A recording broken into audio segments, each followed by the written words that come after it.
And we're live.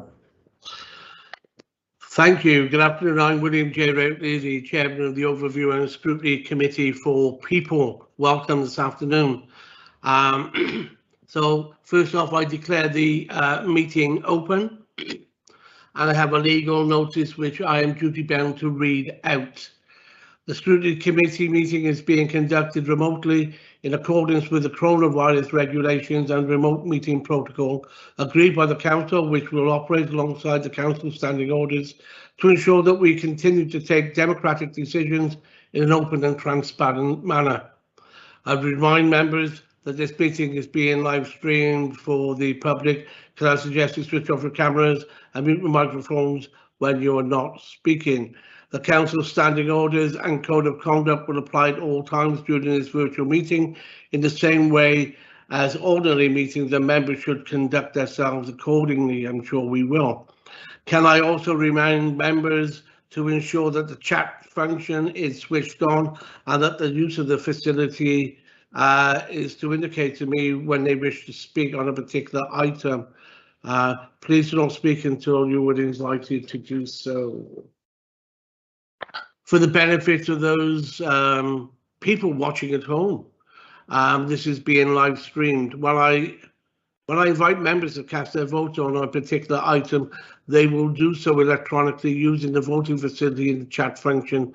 The votes will automatically be counted and recorded on the system, but individual votes are not identified on the screen, and the chat room poll is not available on live stream for public viewing.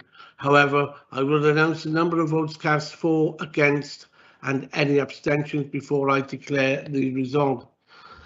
As well as it being broadcast live, a recorded version of this remote meeting will be uploaded to the Council website for public viewing as soon as possible after the meeting. While translations for the proceedings can be provided upon request, the image and sound recordings may be used for training purposes within the Council. Thank you. Okay, number one, item one, apologies for absence. Do we have any apologies? We have an apology from Councillor Cochrane just for, he'll be late to the meeting, but he won't be entirely absent. Okay, is there a reason as to why Councillor Cochrane will be late? Issues with his PC is all I'm aware of. Good, thank you. Thank you. Okay, no other apologies. Are there any declaration of interests? No declarations at this stage. If you remember one or come across one as you're going through it, just let us know. Okay, minutes of the previous meeting are before us, and it's item 3, and so we'll turn to them now. It's item 3 on the agenda, and it's page 3. Anything there? Just shout out if you like. Page 4.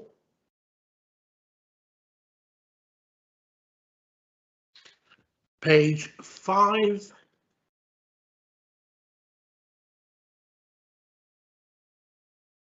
Page 6.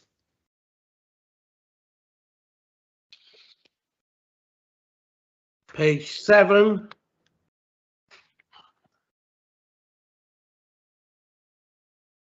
And page 8.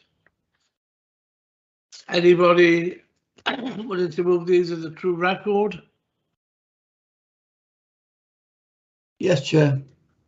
So I'll second, Chair. Okay, thank you. It's been moved and seconded. All in favour? Yes. Yes, Chair. Okay, thank you. Sorry, let me read this. If you can see this, I'm here. Stephen Marshall is with us today, but he's having issues with his both the connection and his mic.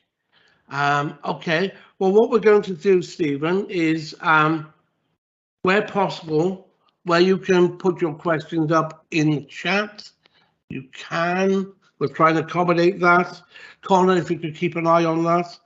And we're going to questions, and we're going to take them page at a time. So instead of going a couple of pages in advance, it's easier for recording the answers and everything else. Okay, so we move to item 4, which is now the mid-year review, children and young people. So it's item 33 in your pack. So who's the presenting officer? You're on mute, Sally. Start the meeting well. I'm the presenting officer who's going to start off this evening. Are you doing the children's as well? I'm doing children's, and then Mary Ryan is also on the call, and she's going to do adults, but I'm going to do children's first, if that's okay with you, Chair. Yes, that's sorry. Yes, you are right. Thank you. Thank you. Would you like to introduce the report then? Yes, I will. Okay, so this is the mid-year report. Today you're going to hear about both the children's report and the adults report. Councillor Cochrane will join us shortly. I've just been in another meeting with him in the Regional Partnership Board as well. So he's aware of a couple of the things that I'm going to raise with you now. And before we started off on the specifics of the children's report and then later on the adults, there were two issues that I wanted to raise with you that cross both children and adults that are referred to in the reports. And the first is to do with the workforce. And I think that members will be aware that obviously over the past 22 months, it's been an immensely challenging time for workforce in social care and indeed health, and indeed in very many areas of public service as we struggled with the fallout from the pandemic. But in social care, what we've seen are some really particular challenges because of the nature of demands placed on our staff. And whilst those aren't unique to social care, I think the challenges that we face as we go into the winter are of a particular magnitude. So what we're seeing across all of our workforce, so social workers, occupational therapists, family support workers, social work assistants, residential care workers, domiciliary care workers, and real challenges in terms of recruiting and retaining staff. This isn't a Newport issue, this isn't a Gwent issue, it's not even a Wales issue, this is a UK issue that we are all experiencing real difficulties in holding on to and recruiting in the first place our social care staff. And I think as members will be as aware, social care is only as good as its staff. Social care is about staff, it isn't about buildings, it's very much about the people who are with and who work with the most vulnerable citizens that we have. So it is a real challenge for us. There are a number of pieces of work being done regionally and nationally to try to address those issues, and indeed locally we are constantly looking at how we can manage it. But it was just to flag with members really that obviously this is referred to in the mid-year reviews for children and adults, but there really is a very big piece of work going on in relation to this, but it is a constant challenge for us. And the other area that I wanted to flag, which crosses both children's and adults, was in relation to the budget and the finance. You'll see from the reports that you've been presented with that both children and adults are currently presenting with a forecast underspend for 21-22. And again, I think all members will be aware this is rather an unusual circumstance for social care in that in previous years, children and adults, children or adults, but certainly one of us has always been reporting at this stage of the year forecast overspend, and it truly is exceptional for us both to be looking at underspend. But what I wanted to emphasise to members this evening was that budget reporting masks some issues within the budget. The first one is that, as I just mentioned, is the very workforce issue, is that we are carrying vacancies across both children and adult services. So within our budgets, we are seeing a less of a spend on staff than we would like to see in order to ideally deliver our services in the best way possible. The second issue that we've got is that particularly in adult social care, because of the challenges of getting staff, we've been unable to deliver some packages of care, which would cost us substantial amounts of money. And so again, what we're showing is a sort of a saving that we don't want to have, if you like, because it is about packages of care not being met. And so it's a really sad and unfortunate saving. And then the third item that I just want to mention is that from Welsh Government, we have had a number of COVID recovery grants. We've had the option of actually applying some spend directly back to Welsh Government for COVID recovery on a month-on-month basis. And then we've now had, or we are planning for somewhere close to 3.5 million in grant expenditure in this financial year. So again, that is masking the budget issues, and hence why we are demonstrating an underspend in both budgets in this financial year. So those are the two kind of cross-cutting issues that I wanted to raise for you this evening in terms of both children and adults, and I appreciate you may well have questions in respect of one or both of those later on. In relation to the children's report in particular, I'm going to assume, I'm sure members have read it and will have questions for us as we go through, but there's just a couple of things that I wanted to highlight before taking some questions. The first one is to draw your attention to the fact that we have seen an increase in the number of contacts being made with children's services, so the number of referrals that we're seeing. And that reflects really the challenges that families, children and young people are experiencing as we go through the ongoing situation that's arisen because of the pandemic. That number of contacts and referrals coming through to us obviously does place quite a considerable pressure on the staff that we do have in order to address and make sure that we manage those safely. And the other thing I wanted to highlight in relation to those referrals is the other thing that we've seen certainly since April of this year is an increased complexity in the sort of referrals that we're seeing. So whereas historically we might have seen families where issues were just starting, because I think of some of the challenges of children not being seen during the pandemic by broader agencies and by other family members, we're getting those children to us much later, which poses some challenges to us.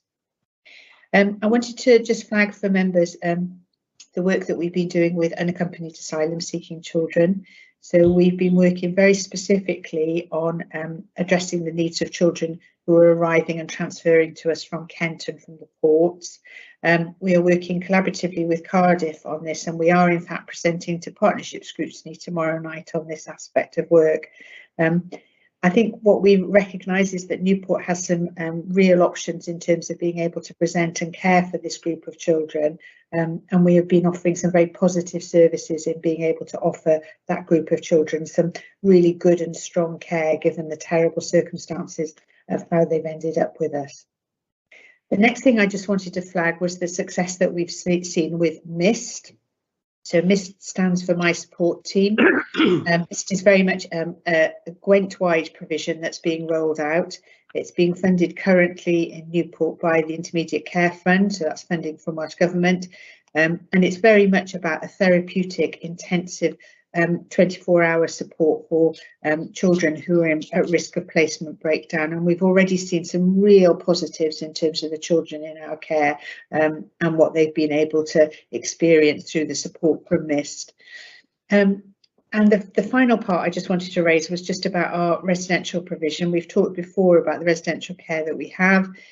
Colleagues will be aware that we have previously talked about Windmill Farm. We are well moving forward in terms of the build at Windmill Farm with a completion date now of April. There have been delays, partly because of materials and the difficulties in accessing some materials. And again, members might well be aware from other information that it is quite difficult in some areas of the building trade at the moment to access certain materials. We've certainly found that with the build on Windmill Farm. But the build is progressing, and I think we are confident that we will open in April. We were able to pick up some additional revenue funding to appoint the staff early, so we have already appointed the manager. The advantage of that is that that staff group will be fully trained, so the minute the building is available, we'll be able to go in there and the children will be in. There won't be a delay whilst we have to recruit, which is really welcome funding from Welsh Government. And overall, I suppose my comment in relation to children's services would be is that despite it all, we have continued to maintain the services we deliver, but also to really work with some innovation and some new ways of working. And I think what the report, I hope, evidences to you is that despite the challenges of the pandemic and everything that's gone on in the past 20 months, that Children's Services has very much been able to deliver services in an effective and safe way to protect the most vulnerable children that we have in our community. Thank you, Chair. Can I thank you for that introduction, Sally? Can I also welcome the Cabinet Member, Councillor Paul Cochrane. Good afternoon, Paul, and thank you for attending.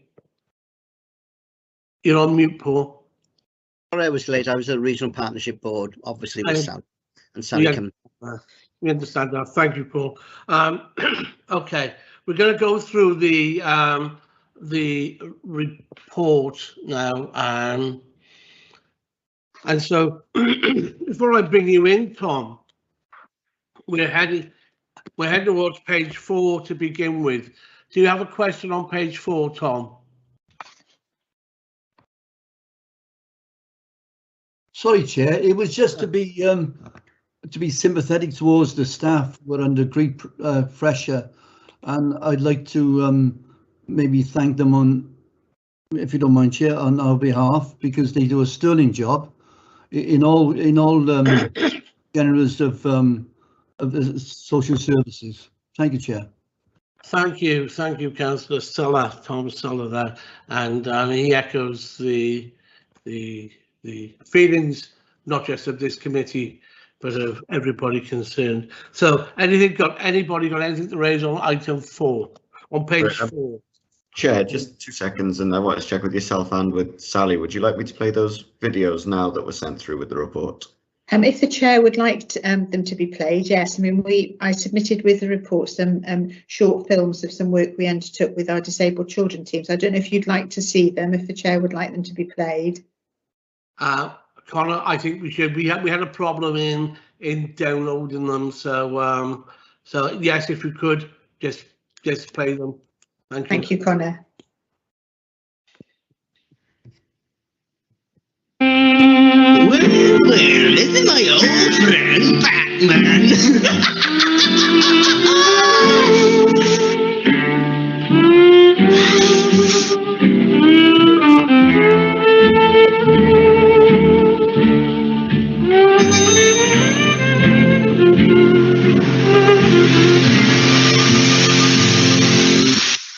Think about a master plan. Dance for the wicked, dance for the wicked. I live in Maze Glass, it's class. Apart from the roads, MP20 is the postcode. Present or close, this is where we host. There's no one around apart from the ghost. Rope is well known for the park. Where do we start? Culture, food and art. Eating ice cream, brain freeze in my teeth. Over by the lake, being chased by the geese. Over to Caleon, where I live. In history where the Romans once lived. Lord Chill, the priory grown up as a kid. Now I'm at Cleveland's on my bike doing skids. Times Square, just a Times Square. Think about a master plan.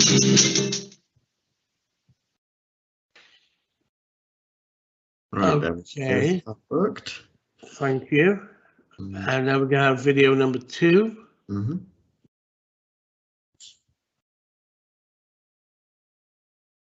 As we got Councillor Cochrane popped up on video 2 there. Right, if you can all see that. We've got it, thank you.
Okay, thank you. And the final video.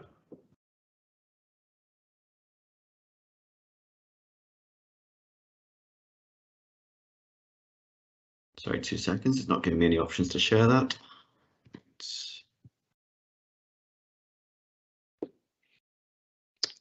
Okay.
Okay, thank you, Connor, for that.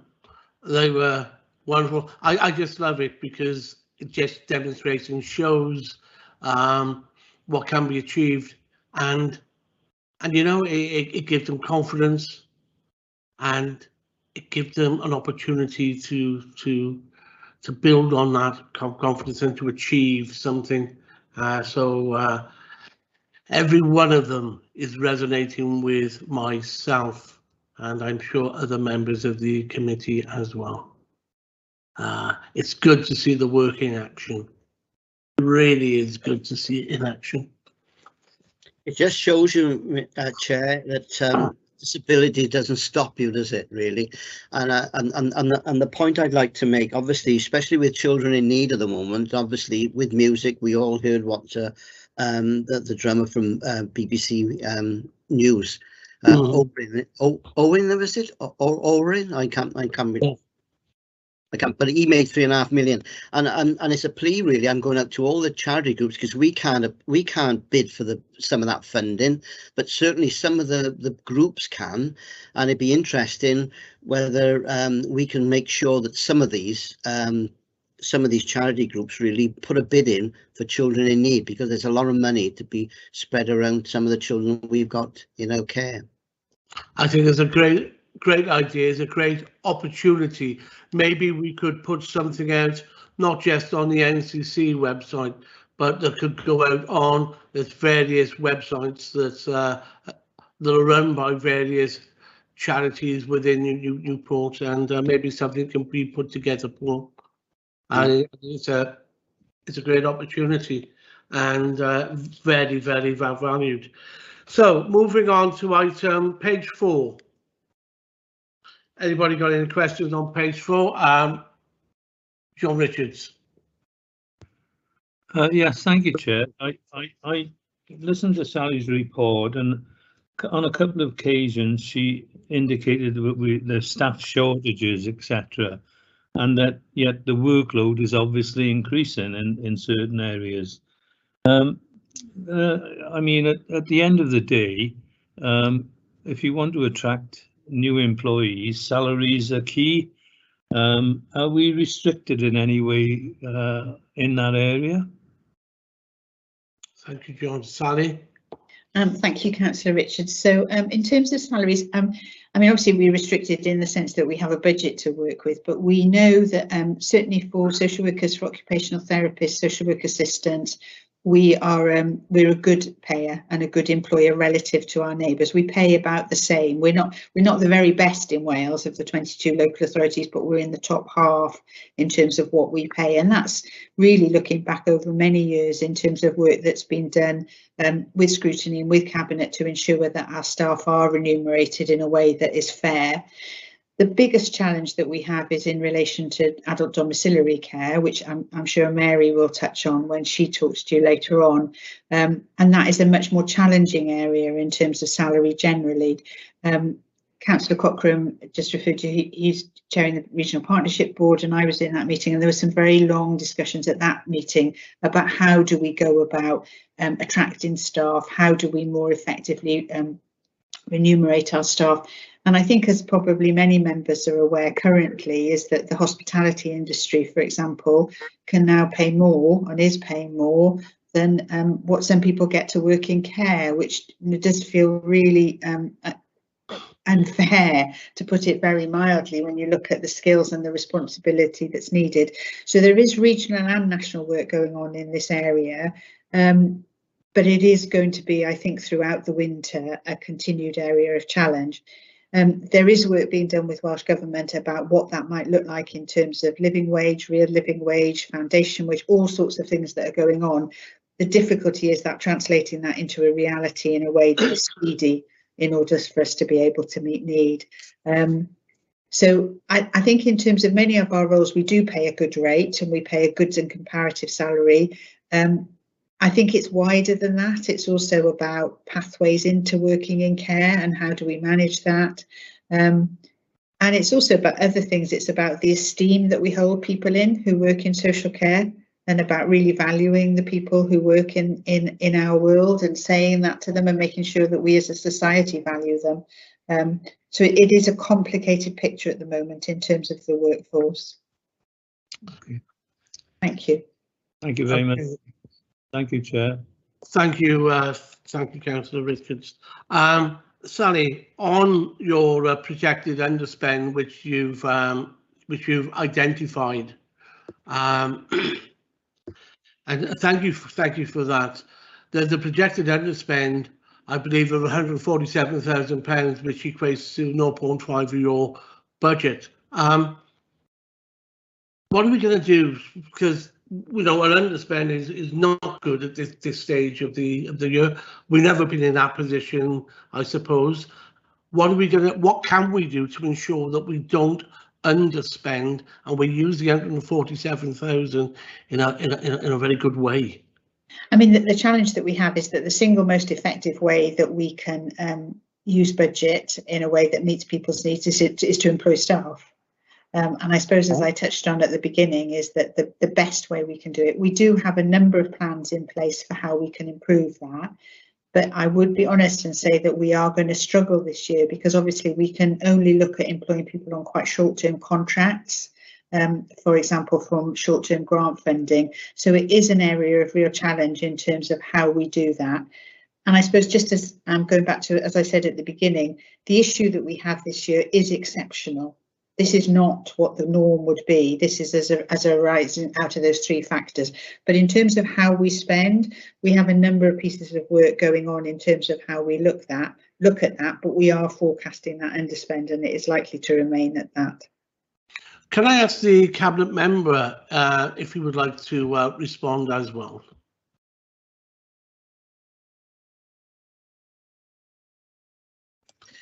I think Sally is right. It's unusual circumstance, and I think if you look at the budget, I think I can't remember the total figure of our budget.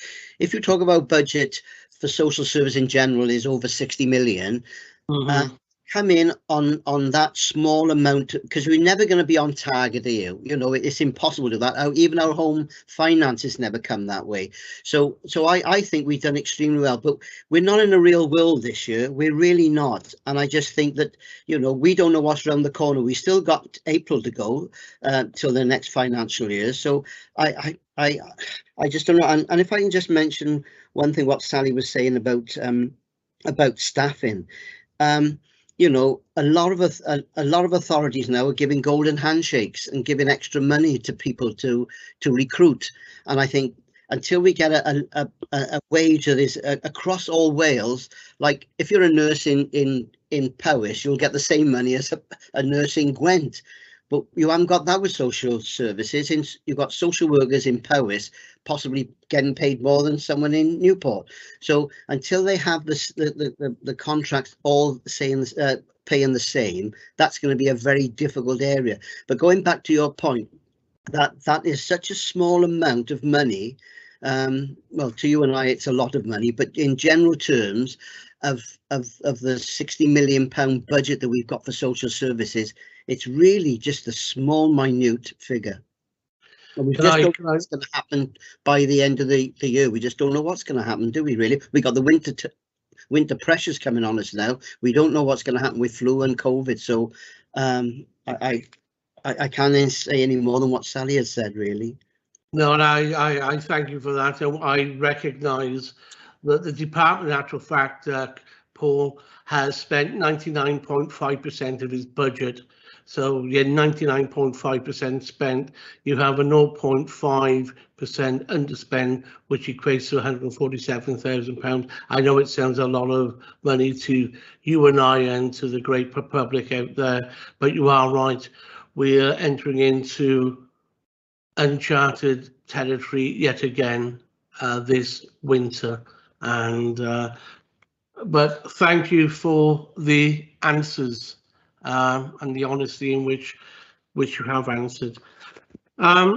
Okay, page 5. Anything on page 5? Chair, I got my hand up on page 4. I'm sorry, I can't. Sorry, I now have you, Trevor. I do apologise. Okay. Chair, I have my hand up as You've well. got your hand up on page 4. You take it on page 4 then, Trevor. Okay, it's on page 4 in regards to the family court cases and the pressure on delivery of children's services. Can Sally elaborate a bit more on that? You know, how are we going to get that out of the red and into the amber? On page, what page number are you referring to, Councillor? The main package 37 or page 4 of this one, of the children's services. It's the graph with green. Yeah. Okay, yes, I've got you now, yeah. Okay, Sally? Thank you, and good afternoon, Councillor Watkins. Just so on two things. Firstly, in relation to family court cases, one of the challenges that we faced is obviously in March 2020, as indeed in all of the court estate, significant changes had to be made in terms of the way that cases are managed in the family court.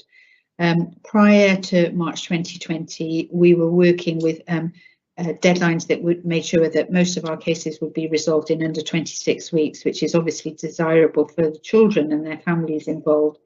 But because of some of the restrictions that had to be introduced in March 2020 because of COVID, there are now some quite significant delays in some areas within the family court. I have to say that those delays are more acute in private law than they are in public law, which is the area of law in which we work, but nonetheless they are mounting. So, for example, the vast majority of our court hearings are now done in settings like this. They do take longer, and I think they can be considerably more challenging for families to manage in this way. So what we are seeing are delays, particularly in complex cases. When cases do need to be heard in a court setting, so for example, where we need to use interpreters or where there's particular evidence that needs to be given, again, it takes longer for everything to be put through because of the restrictions that have to be adhered to. So some of the challenges in terms of delays within the family court are outside of our control. They're things that we're not able to manage in terms of the court delays themselves. The work of our team of solicitors and our social workers is probably as good as it can be, and in fact we are very strong in this area, but we are held something in a challenging position because of the delays imposed. We have worked extensively with the family court across England and Wales to look at some changes that are coming in, and they're in a different part of the report in relation to the public law working group, and we've been very much a leader in terms of on that piece of work and driving that forward.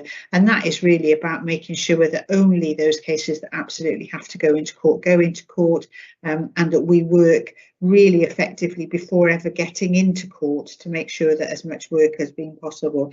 But it is a really challenging area for us because of the issues within the court system, rather than necessarily anything that we can influence. The second one that I would come on to is the pressure on delivery of children's services, and I guess this is very similar in a sense, because I think you will all have heard me say before is that we can't turn the tap off in children's services. We take what comes to our front door, whatever that is, wherever that comes from in our city, and so therefore we can't directly influence exactly what's coming through to us and what's being referred. I think what we can do is work with our preventative services, and we do this. We work very strongly with our own prevention services, but those of other agencies, both statutory agencies and in the third sector. But I think probably what we would all recognise is that since March 2020, families, children, young people, as it all, have been under the most enormous pressure. And in some ways, it would be astonishing if we weren't seeing increased referrals to us. Given everything that people have had to live through and are continuing to live through, that would be a surprise. So in a way, what we're trying to do constantly is manage those pressures and to look at how we can support families more effectively. We have been able to use some of the additional grant funding that we've received from Welsh Government to do that, which has been great and really, really helpful. But this is going to take many years for us to resolve in terms of the pressures that have happened for children and young people. Can I come in on just on the end of that as well, because I raised an issue in the regional partnership board just after Sally had left, really, about the mental health of some of the children in some of our schools now, and some schools now are paying for a mind counsellor to go and help it. So it's a real big issue what COVID have created, really, in some of our sort of dare I say, disadvantaged areas. Some of these children haven't even got a back garden to go out to, and they've been on lockdown for all that period of time, no schooling. Or even though we've given iPads and things like that to the parents, some of them never even switched them on. So we're finding the behaviour now of some of these children coming in mental health, and it's creating a real backlog for all of us. So it is a real big issue now, what COVID has created now for some of our children. Councillor Cobram, yeah. Can I just interrupt for a minute? That it isn't COVID that's caused the problem, the government caused the problem. Can I just stop you now, Councillor Townsend? Let me just bring you back to how this meeting is going to be conducted. This meeting has got nothing to do with scoring cheap political points at this stage. We are dealing, Councillor, or I will ask for you to be permanently muted. We're dealing with a very serious situation here in Newport, where social care delivery and the delivery and protection of our children are being severely challenged. I am not going to allow any member to try and come in over the top, out of the normal procedure. You didn't have the decency to raise your hand. That's the final warning. There will be no other warnings issued. Thank you. Councillor Richards, please. Chair, can I just comment on what Sally said and Paul said? So those two items, we can't see them being resolved in the short term. It's going to be a long-term plan to be able to do that. That's all I want, Chair. Thank you. Councillor Richards. No, I've already spoken, Chair. Thank you very much. Okay, thank you, Councillor. Can you take your hand down, please, John? Councillor Cleverly. On page 4, we're referring to. You, Chair. And this is a question for Sally. Sally, we were on about staff, being lack of staff and whatever. Have the posts been advertised anywhere?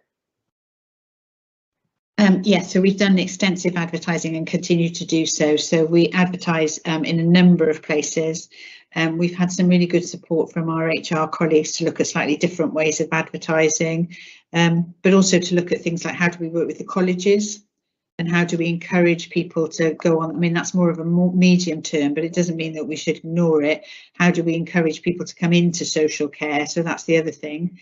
We've also been part of some of the, currently Social Care Wales are running a campaign called We Care Wales, which is across the whole of the country about looking about the, about what a good place social care is to work, which it is. I mean, it really is. It's such a rewarding environment in which to be. So there is that work going on, and we are advertising all the time, but we're also trying to look at the nature of our adverts. So I've done some really quite entertaining films of why you should work in Newport. Worth a look on Twitter, I have to say. And we've also done things like we've joined some of the the hubs, they're free, where we can advertise to social work students, where we can contact directly those coming out of OT. So we've got quite an extensive amount of work going on to ensure that we can keep advertising and keep rolling in terms of what we offer. We also are doing quite a lot of work where if we hear a bit of a rumour that somebody's starting to look around, we're very proactive in seeing what we can offer our existing staff. Are there jobs in other teams that they might be interested if they wanted some sort of experience, or is there some sort of qualification that we could entice them to stay with us, I suppose, is what we've been really keen to do. So yeah, we are trying to throw the net as wide as we can in terms of both the recruitment and the retention, basically. Excellent. I'd like to thank you while you're there for all the good work you've been doing. Thank you very much, Councillor Catley. Thank you. Councillor Tom Soller. Thank you, Chair. May I have a question with Sally, please, if I may? Yes, Chair. Sally, you know, with the budget, right? You know, they see some harrowing scenes, the social workers. Will that 147 underspend go towards their care and welfare? Because it's important to support them as well, you know. Yeah, I mean, Councillor Cochrane touched on this in terms of, some local authorities have done these kind of golden hellos for staff. Welsh Government did make payments to all social care staff and health staff before Christmas of an additional sum of £750 in the end. So all social care and all health staff have had that, including our own staff, and that includes the staff who work for our providers. So they have had that kind of reward. We are looking at some of the things we could do in terms of the well-being of our staff out of some of the grant money that we've had, because that's one of the purposes to which that money can be put, is to look at what you can put in place. For example, do we want to consider additional forms of clinical or reflective supervision for our staff? So yes, we are looking at that constantly in terms of how we support our staff. Most of the additional grant funding we've had has come in very much with conditions attached to it, so we have to work within that in terms of how we spend it. But yes, we are looking all the time in terms of how we can support the staff that we have. Thank you. Okay, Councillor Forsey, please. Thank you, Chair. There's a question in the chat from Stephen as well, but I would like to ask about foster carers. And last time we met, you were having a big push to advertise for more foster carers, and I just wondered how that had gone, and what was the most what's the most successful way of attracting foster carers? Because I know you were trying a number of different approaches, weren't you? Hi, good evening, Councillor Forsey. So yes, we were, and thank you for remembering, because it has been a really big piece of work for us. We are part of Mighty Cymru, which is Foster Wales. So that's the 22 local authorities coming together to really say that if you want to be a foster carer, foster for a local authority, and to really work in terms of how we support our foster carers. We've done a number of things with them, and we had a really entertaining session at the Senedd, where all 22 local authorities were represented with an open door. Much of the work that's been done has been around opening your door, opening your home up in terms of the needs of children. As part of Foster Wales, there's been a television campaign. We've had some really fantastic advertising put up just before the tunnels as you drive down the motorway, which has been great. I don't know if you've had anybody seen that. Councillor Cochrane nudged us into getting that sorted out, which was really helpful, but the company have been really kind in terms of helping us to do that. We've also had some great sponsorship linked to Dragons in terms of having some advertising put up there, in terms of kind of trying to really throw the scope of who we go to. If I'm honest, the single most effective way of recruiting foster carers is word of mouth, which is really interesting, isn't it? So it's foster carers who tell their neighbour or someone else in their family, and they tell and they see a story of how the care for the children that they have with them makes a difference, and that's one of the things. So we have used some of the direct stories from some of our carers. Graham Anzani, who sits on a corporate parenting forum, has been part of that publicity. Is about the stories that foster carers tell, and we have extensively used social media to look at broadening scope of who could become a foster carer. I think I suppose I've reached a point of realising that this is one of those constants. We are always going to be looking for foster carers because foster carers retire, their lives change, they make choices. And the other thing that happens to them is that they have children with them long term. So they're no longer available to us for new children coming into the system. So it is a constant that we're having to look at how we recruit. And then also how we support you. You'll be aware that we've done a number of things in terms of, I mean, historically, we've done teas and we've done events. We were able to once again deliver all our foster care as a plant this year, which, you know, it is those small gestures that help to really keep people with us. And we've done quite a lot around communication. I think we will continue to look at additional ways that we can keep our foster carers and recruit more, but it is a constant area of work for us. Thank you, Councillor Forsey. Thank you very much for that. I thought one of the most interesting things I saw around this was the Mythbusters. Yeah. There's myths about who can be a foster carer, and I thought that was really informative. Good. I'll pass that back because obviously that's a running set of information that's coming out, because a lot of this is about building stories on social media. So I will feed that back. Thank you very much. Thank you. Thank you. Connor, could you read Councillor Marshall's question out, please? I can do. So the question from Councillor Marshall is, how has service user voice been used by both adults and children, and have any changes been noted due to said user voice? Okay, hi Councillor Marshall. I'm going to give a specific example from Children's Services, which is some work that we did this year around our child protection processes, which led very much to some change. So we have over the past 2 years tried to do every 3 or 4 months a quite regular piece of work using our partners with Bernardo's as sort of with a little bit more independence to look at areas of work.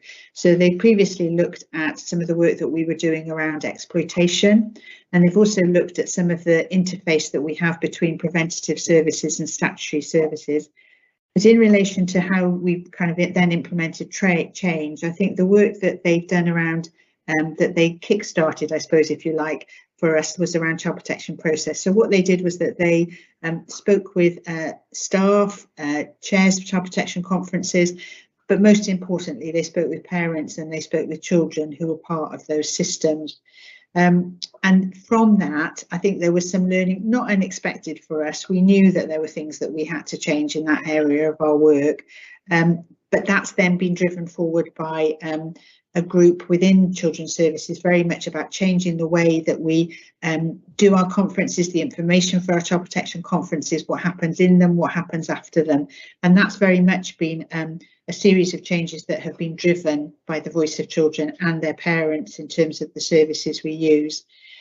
Just 2 other very quick examples in relation to this. We now have a specific group, again, that's run by Bernardo's, that is very much about the voices of children who are in our care. And that's very much about what are their experiences of being in our care, how did they come into our care, and what do they think of that. We're hoping that as a big group, it's about 8 to 10 young people, will come and talk to Corporate Parenting Forum in the new year, because I think that would be a really nice way of them being able to share their views. And we do have a nominated young person who's going to be sitting with us on corporate parenting. It's been a bit challenging with timings, but we will get there. And then the last area where I think perhaps we've seen a real influence is in our work with mums who are at risk of losing their babies. So we have been involved in some extensive work, not just in Newport, but more widely, about the views of women whose children are removed at birth, and the sorts of changes that there could be made in terms of maternity services and social services. Not necessarily that those babies wouldn't be removed, but so somehow to really make sure that the processes and the systems are humane, because currently they often are not. I've actually looked at the draft report of that today, and that's really, really interesting in terms of changes that we would want to take forward in the future. So it is a growing area for us at last. I think we could have done better in this in the past, but I think we are getting better and better at sort of really looking at it. I think one of the things we're quite keen to avoid is tokenistic. So it's quite difficult in our world in terms of representation, who represents who and which voice you're using. So it's trying to use this kind of constant pieces of work to look at with the children, young people and their parents that we work with. So I think those are some quite strong examples from children's. There will be others in adults, but for the purposes today, that's from children's. Thank you. Would you like me to say from an adult's perspective? Sorry, it's Mary Ryan. Mary, yeah, no, that's fine. No, I know. We'll save you for later, Mary. Is that okay? Thank you. Thank you. Okay, thank you. Moving on, page 5. Page 5. Yvonne, I think that's a legacy hand, or it's been left from last time. Thank you. Page 6. Anything on page 6? Any member? Page 6. Page 7. Okay, page 7. I have a question on page 7. Oh, sorry, page 7. It's actually page 40, isn't it, really? So I'm looking at the wrong numbers here. So page 40. Child expectation response model. Are we on course to meet the target there? I noticed that we're on the we're on the amber, and if not, what are the potential risks that could take us out of meeting this target? This is in relation to child exploitation. Yeah? Yes. Yeah. Okay. So yeah, we are on target, and we've worked really well. I think part of the issue is that this is one of those partnership areas of work. So we're having to work with a number of agencies in this area, which, I mean, I'm sure, as you'll appreciate, Councillor Rightly, can make it a little bit more complicated, really. Sometimes it's easier to do it on your own, not as effective, but it can be easier. So so what colleagues have done within Children's Services is that it's very much been about delivering that multi-agency strategy meeting model and the exploitation toolkit, and that has been agreed. And our exploitation social worker who we recruited is excellent and really has made a difference in terms of how we're able to build on the knowledge and skills that she has to share that across the service area. I think why I'm being a little bit cautious, and I suppose why we would perhaps see it as amber, is the sad reality is for children and young people is that we don't live in a perfect world. We don't live in a perfect city, and that there will always be challenges within our city, sadly, for children and young people. So we have to be realistic about what we can achieve, and what we're constantly trying to do is get the very best, but realistically, the chances of us, I would never ever say to you, we can absolutely categorically eliminate exploitation from the city of Newport. It just would be deluded for me to say that. So I think we have to be realistic in terms of what we're kind of contending with in terms of on a societal basis and what that throws at us. But are we on target in terms of the work that we're doing? Yes, I would say that we are, very much so. Thank you. Thank you so much for that. Okay, page 41. Page 42. Anybody on page 42? I'm just taking a check to look. Okay, again on page 42 then, Sally, explore the sustainability options for early intervention protection within the preventions team post for March 2021. I noticed that we are in the amber. I also noticed that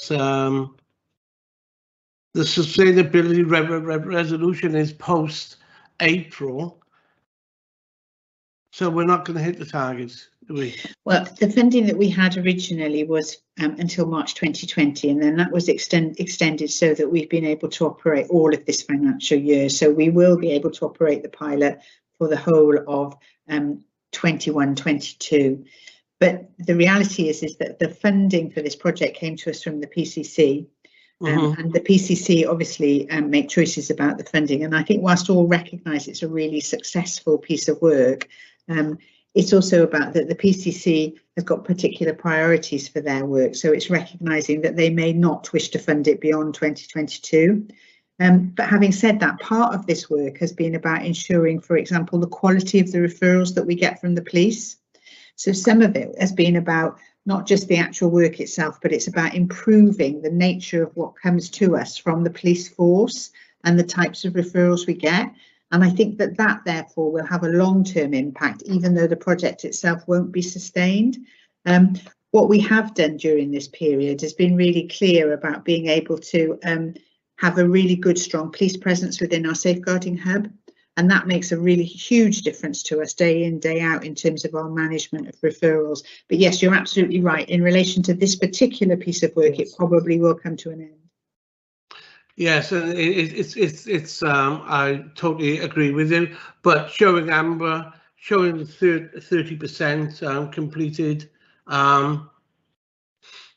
I mean, it's not going to happen on these figures. You're not going to get to, because you're not looking.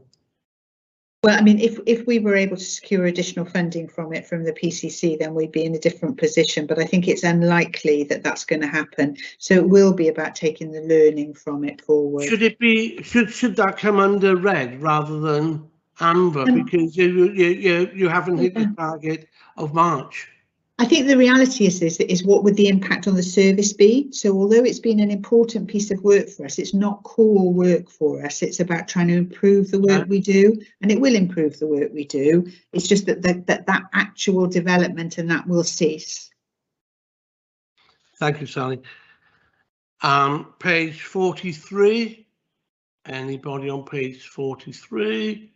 We have Councillor Watkins, Trevor Watkins. Thank you, Chair. It's item 6, Sally, on page 43, the Public Law Working Group Reform of Family Justice.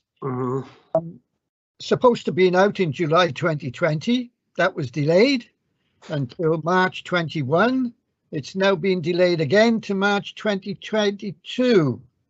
How is that affecting our work in progress in regards to sorting the issues out which we have?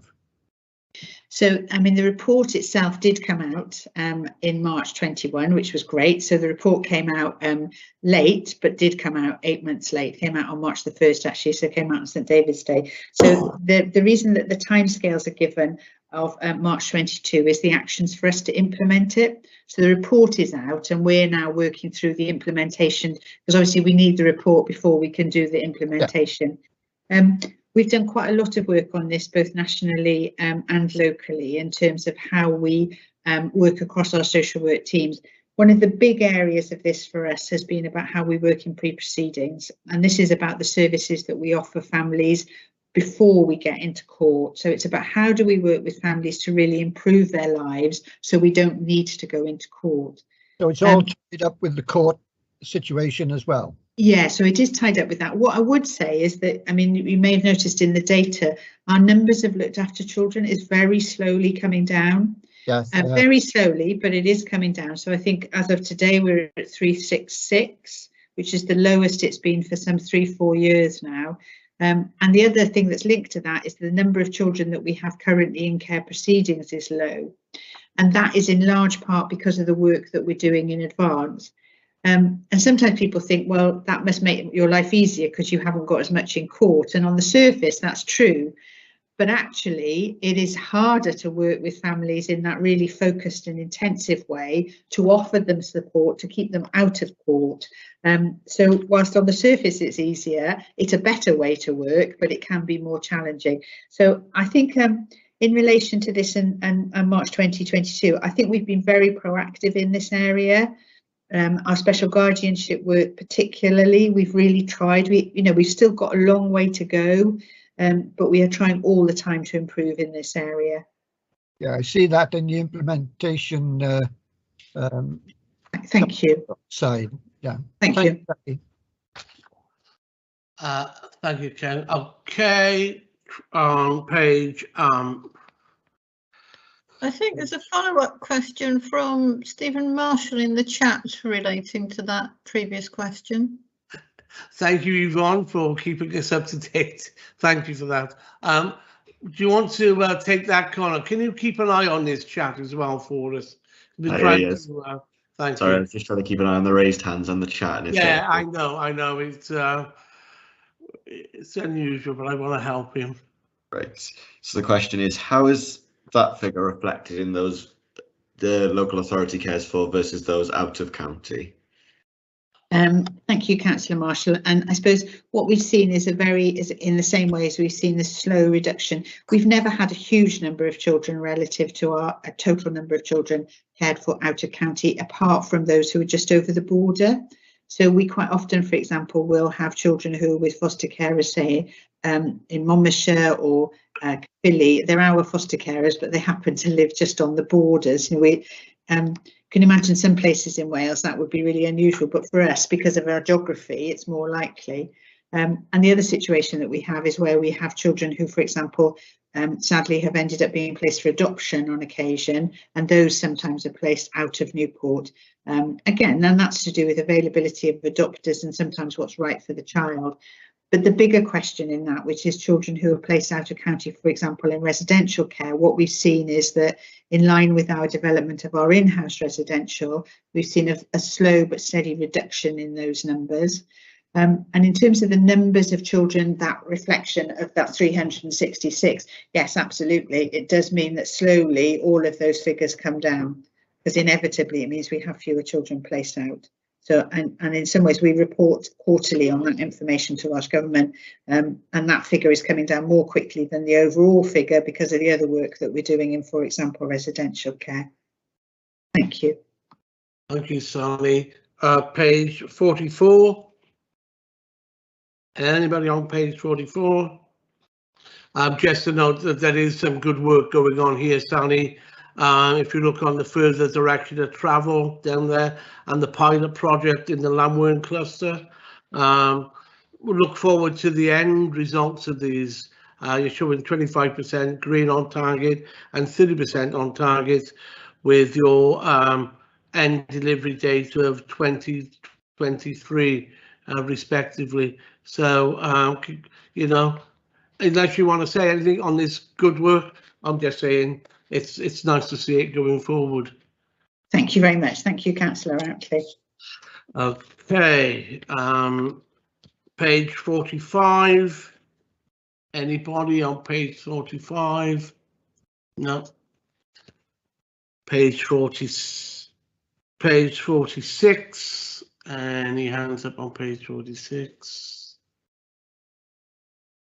Okay, page 46, objectives, item 2. The continuing to develop the range of options for the CLA to engage in the work experience and have the offer of a mentor. So you're looking at this remains on hold due to COVID restrictions. I understand that. You're showing that as a completion date of the 31st of March. Yes, that's on hold. So I suppose, why is it not red? Just help me here. Because I suppose because we're still planning and hoping that we'll be able to get some work in place before the end of this year. I mean, it might not be quite what we would have hoped for in terms of the previous work experience that we were able to offer our children who are looked after, but we are hoping that we'll be able to get something in place before the end of this work year. I mean, we're now in November, entering very soon into December. We only have to March on the stats here. And I suppose we have a great potential of not hitting this target, which will be reflected again going forward. Yeah. Would you say that's right? I think so. I mean, I suppose what we would say is that what we would try to do is if we can't get anything in before Easter, we would then plan for the summer, to see whether or not there would be options available for us to do that. So I know I'm very much keen that we keep this. We had such a good year the year before COVID. That I think we're very keen to keep this very much as an area to profile in terms of the work experience opportunities that we offer. So yes, I mean, it is a difficult area because obviously what you can offer is so different from what it would have been before. But yeah, very much about trying to keep it as something we want to keep at, basically. Thank you very much indeed. Page 47. Any member on page 47? Okay, I have one, sorry to come to you again. Item 4 on there. It's showing 0. It's showing an end date, an anticipated completion date. Surely that should that be shelved, because it's really, it's outside your control. Yeah, it is outside our control, and thank you for acknowledging that. I mean, I suppose what it is being done. We know it's being done, and we're very clear from officials in Welsh Government is the piece of work is underway. I would be really reluctant to shelve it, because I just think getting that right in terms of that corporate parenting guidance is so important. I mean, it may be that if we get to the end of the 3rd quarter and we've had nothing further, I mean, the group is meeting as part of the officials and is happening, because it really does drive something forward to us in terms of multi-agency involvement in corporate parenting. So where not just the local authority, but how we across the public sector look after our children who are looked after. So I would be really reluctant to shelve it. It is a waiting game, and waiting for that guidance to come through to us. Can I make it clear to you and to the committee and to the 3 people home watching this live stream that when I say shelve it, I'm referring to the target. The target is 0. It's in the red. I think it's an unrealistic target for you, but okay, we'll see where we are in the 3rd quarter. I guess want everybody to know where we were. Page 48. I have a follow-up question to that, Chair. Yes, please. Come in. Yes. Do we know when that report is going to come back to us at all, or some idea? We understand that it will be this year. That's what we've been told, is it will be this year, but when exactly it will be, no, we don't, I'm afraid. We could try, I can push again and see if we can find that out. They haven't got long, Sally, have they? No, they haven't got long, you're absolutely right. Okay, thank you, Sally. Thank you. Thank you, Councillor Watkins. Page 48. Any member on page 48? I've got, I'll ask Councillor Watkins, he just spoke. Page 48. Okay, page 49. Any member on page 49? And just, okay. Page 50. Anyone on page 50? No. Page 51. Chair, we have a question from Councillor Marshall. On what page? Page 50. Okay, thank you. Which is, do we, on page 50, with regards to first indicators, do we see a rise in contacts as COVID continues? Yes, I think is the simple answer to that. And I suppose I've already referred to the fact that probably that's inevitable, is that what we would have seen was a quite significant rise. So if we compare it with 2021, we had 5,147 contacts. We've had 5,845 at this same point this year. So we are anticipating that it will be the busiest year that we've seen in relation to contacts. And it's not just the contacts themselves, it's also that those are translating into ongoing work. So you could have lots and lots of contacts and then actually there was no substance to any of that going forward, but that isn't what we're seeing. What we're seeing are families that do need support and that do need care, or care and support in terms of how we work with them. So yes, Councillor Marshall, it is a rise in contacts as COVID continues. Thank you. Page 51. Any member? Page 52. Page 53.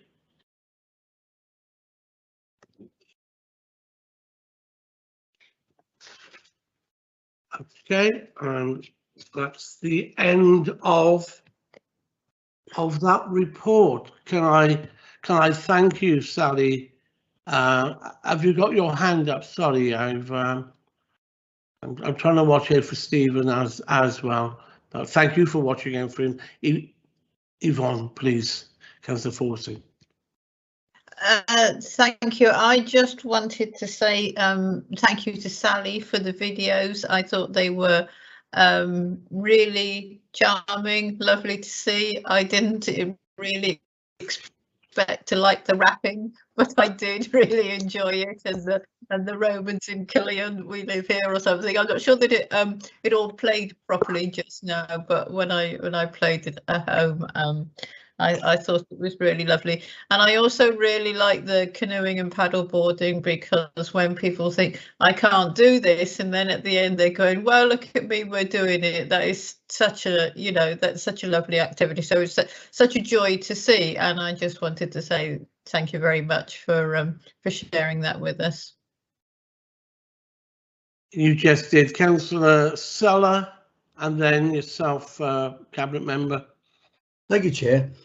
Sally, may I ask you, it's important that businesses get on board with helping these youngsters with those videos, with the music and, all the stuff that they're doing.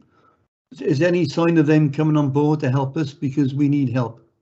We had quite a lot of support with the summer activities that we did with that group of children. So, I mean, yes, we did have a lot of input from various people. So, yeah, we get some. I suppose again, like as we've talked about already, is that it's been such a difficult time for everybody, hasn't it? And that includes businesses, really. So it's been a more challenging time. I mean, interestingly, obviously, we are in the middle of November. We're just in the beginning of our run up to Christmas. And I know from discussions that we've had over the last week or so, we get a fantastic response from local businesses in terms of supporting the families that we work with ready for Christmas and then into the new year. So we do get a lot of backup and a lot of support from businesses with things like that. So yeah, I mean, again, I suppose it's a bit as with the fostering, it's one of those things you just got to keep doing. You've got to keep, and people relationships change. You've got to keep working with it, really. So yeah, that we do get some involvement and some engagement from businesses. Thank you. Thank you, Sally. Sorry, Chair. The children, is very important to us, to everybody, I think. And can you tell us some successes which we've had? The people, youngsters have gone forward and really done well in society with the bad start they've had, please. I mean, we've had lots of successes. We've had, just to give you a really small example this year, is we had a young man who got a first-class honours degree in his graphic design course. He's done really, really well. He's a long-term looked after child with us. He's in foster care, still coming back and forth to his foster parents. And he's just been, he got, as he left university, a great job. So you get those sorts of successes of young people who've done really well in terms of higher education. We also see young people who do really well and go on to be parents themselves. And we know that breaking that cycle in terms of care is really important. And again, we've seen a sprinkling of young people this year who obviously coming back to us as adults, and we've been able to support them with their children, which is really positive. Every year we have children who go on into higher education, and every year we have children who go on into various forms of employment. So we do see some real successes. And then I suppose we also see day in, day out, we see children who are helped to remain in their own families, who are successfully adopted, and we see those every day. We see those sorts of successes. So yes, lots going on, really. Thank you. Thank you, Chair. Thank you, Sally. I'm going to Laura Lacey in first, and then Paul can come in and sum up, or come in and say whatever you need to, Cabinet Member. So, Laura, please, Councillor Lacey. Thank you, Chair. Sally, I just want to pick up on something that you spoke to about at the beginning of your opening report about the unaccompanied children into the city. And I just want to sort of commend the team actually, and commend the council actually for taking these, like, as you said, children that have been in an absolute dire situation. And I'm glad as a city, and we've got the skill set in social services to be able to help these children. I just wondered, how many, what numbers we're taking really, and like I said, I'm so, when I heard you say that, I was so pleased to know that as a city we were taking these children and that we're doing what we can to help, really. We do have a report which goes, as I mentioned, to partnership scrutiny tomorrow. So if you'd like me to send you that, because that's got some more, so I can do that. I can make sure you get a separate copy of that report. Obviously different scrutiny, but it's a document you can have. So we're working in partnership with Cardiff and Welsh Government. So we have historically, most years, had about 20 unaccompanied asylum-seeking children who just arrive here. They make their own way and they turn up here. But the scheme that we're now working on with Cardiff is to take children who are in effect stranded at the ports. So we are proactively taking children, and we've been working on a partnership arrangement with them, with colleagues in education and in health and so on, to make sure that we've got a really good response to them. And we've got an agreement, this is an agreement with the Home Office, that different regions will take different numbers of children depending on the size. Wales is counted as a region. So Wales was expected to take 30 children over the summer and early part of the autumn. So what we agreed with, because of the size of the two cities, is that Cardiff would take about 20, we would take about 10. We've taken, I think we've now taken 8 of our 10 with us and doing well. I mean, they're a group of children who generally settle well with us. They want to be in education, they want to learn, they want to be involved in activities. So it's a group of children. It's a little bit different sometimes for us to work with, not always, but generally a real positive. We are now just coming to the end. When we've taken our 10, it will be a pause and plan, and then we'll look to the next tranche of children that come through. You're probably aware, Councillor Lacey, that normally by this time in the year the number of people arriving at the port has diminished, but it hasn't this year because the weather's been a bit different, but we suspect it will start to drop off now. The majority of children that we're seeing are Syrian, Afghani, some from the Sudan, so from regions of the world that are in terrible turmoil, basically. And I think that it's fair to say that our team have become stronger and stronger at working with them. One of our foster carers is now regularly doing training for other local authorities, which is great to see that we've been able to share some of those skills that we've learned as well. So, but thank you, and I'll make sure you and Councillor Forsey get that report. Thank you very much. Thank you. Could you send that report to every member of the council? Yeah, of course. Don't come back in, Councillor Lacey. No, just thank you for that, Sally. Thank you for that information. Thank you.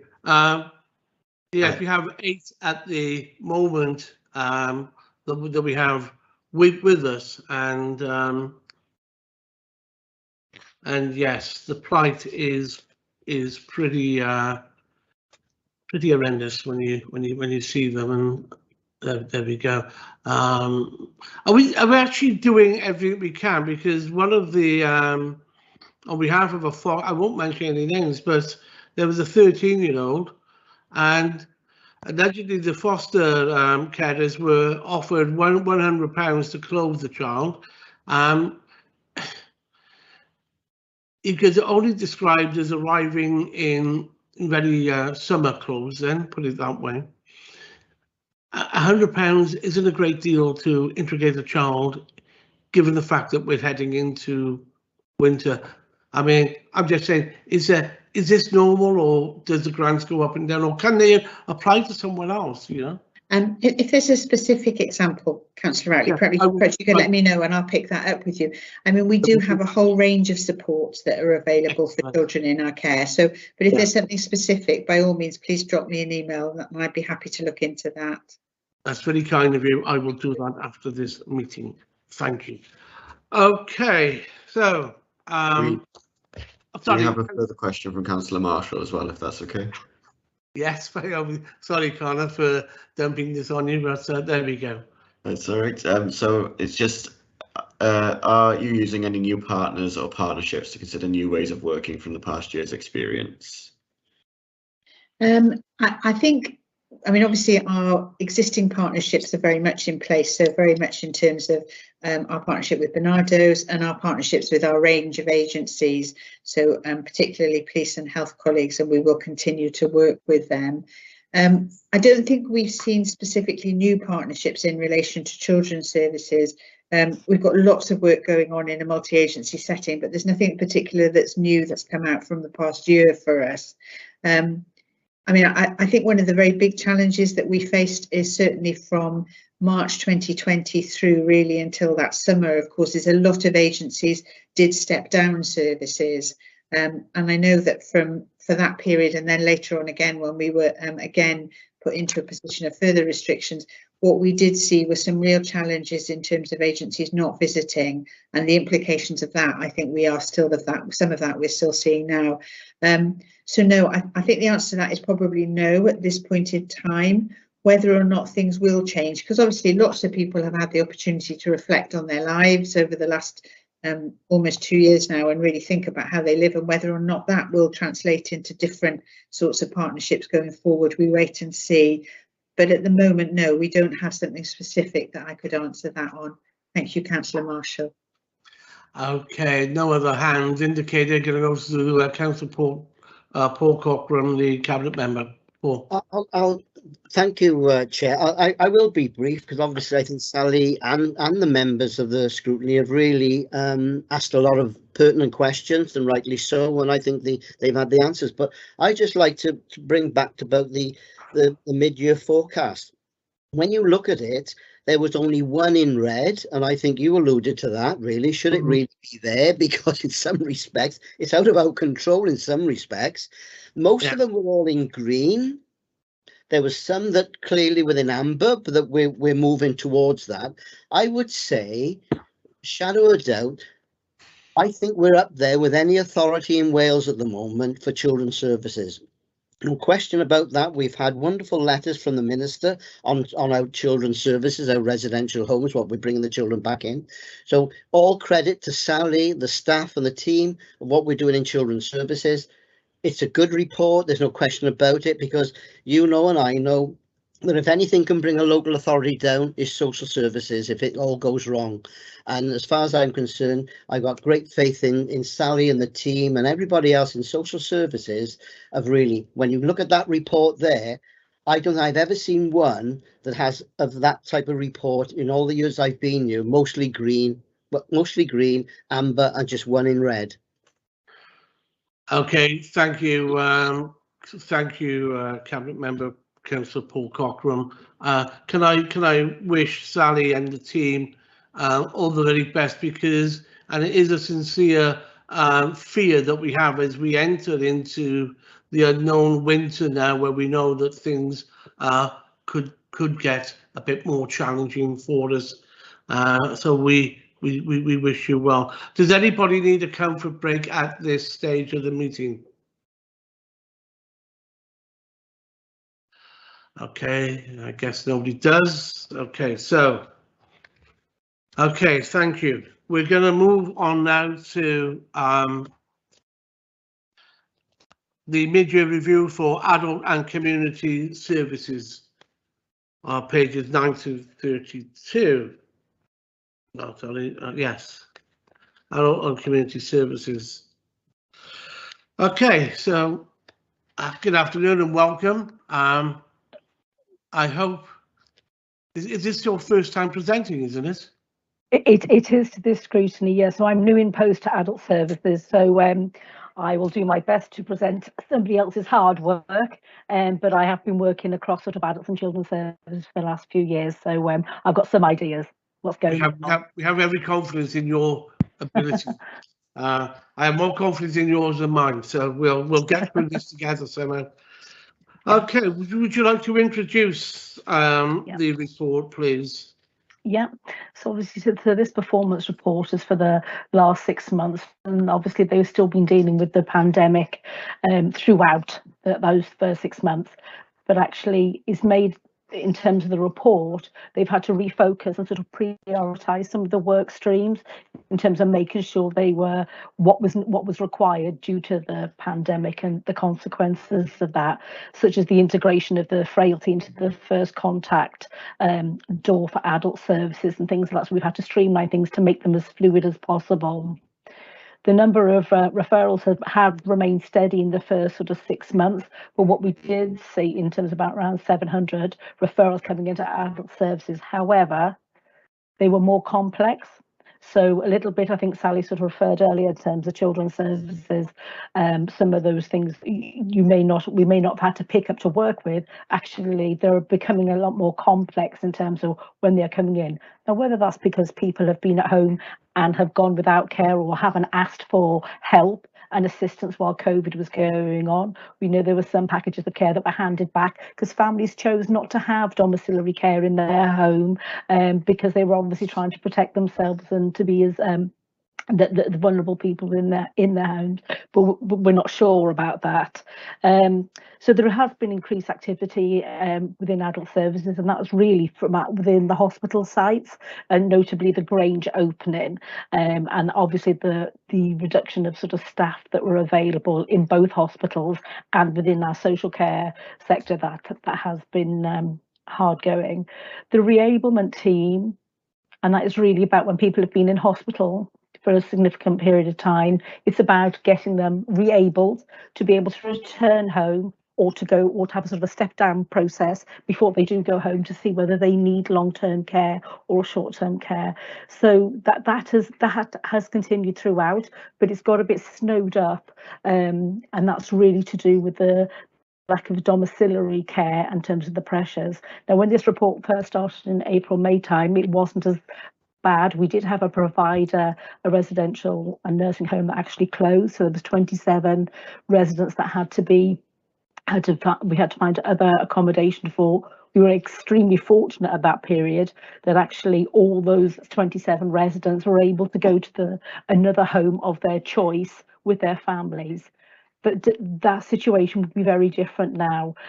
So sort of at the beginning of this report, things were slightly better than what they are now. So sort of from an adult's perspective, the terms of the workforce and the availability for our providers has diminished, unfortunately.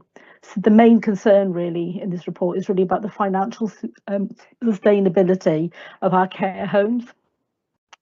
As I said, the one provider closed.